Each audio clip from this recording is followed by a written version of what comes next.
Let's move on. Our business editor, Kate Moody, is with me now in the studio with the latest look at the business and finance news. And Kate, we're starting with a look at some of the economic repercussions to the latest restrictions announced here in France by the President, Emmanuel Macron. Yeah, it's certainly going to be another blow to the hospitality industry in particular. Restaurants and cafes are among those who've already lost the most during the lockdown in the first half of the year.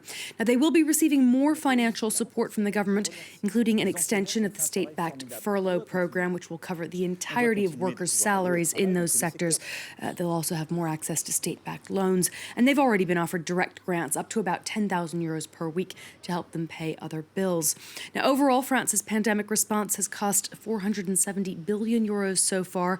The majority of that is in guaranteed loans for struggling businesses, along with new direct spending. A leading economic think tank said this Wednesday that despite all that support, French businesses lost some 50 billion euros in revenue in the first half of the year.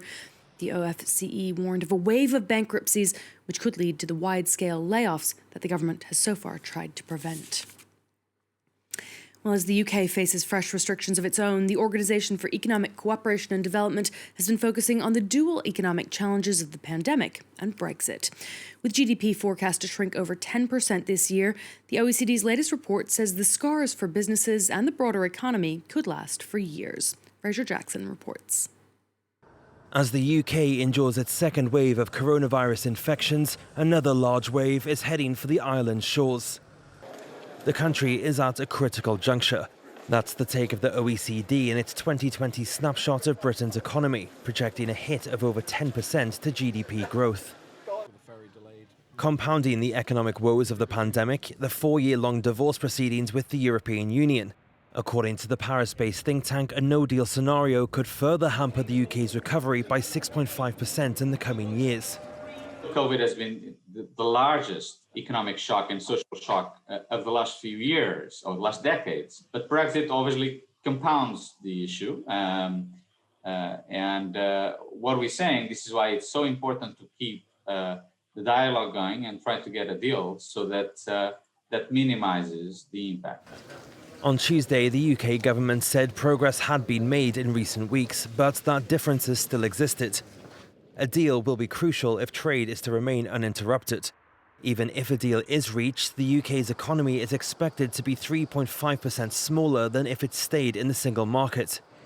The OECD report says that Britain's car, food and textile industries could be hardest hit by no deal, projecting a fall in exports of 30%. Boris Johnson's government was applauded for its moves to support the economy during the nationwide lockdown, but the OECD warns that continued disruption threatens to increase inequality, child poverty and regional disparities. Let's check in on the day's trading action now. Wall Street closed in the red. It did pare back some of its earlier sharper losses, though. The U.S. Treasury Secretary Steven Mnuchin dampened speculation about a fresh round of stimulus for businesses and households, saying Democrats and Republicans remained at odds over their priorities. He criticized House Speaker Nancy Pelosi for refusing to consider more targeted packages for airlines and other industries. Earlier, we saw a mixed, fairly muted close for the major European indices. London's FTSE 100 lost just over half a percentage point there. The CAC 40 just under the flat line here in Paris.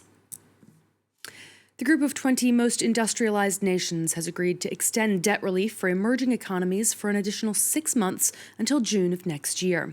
French Finance Minister Bruno Le Maire said it was the first time that China, the group's biggest single creditor, had agreed to a common framework on debt relief.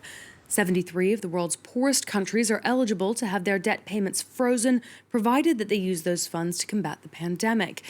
Since an initial agreement in May, the group said it had only received 46 applications so far.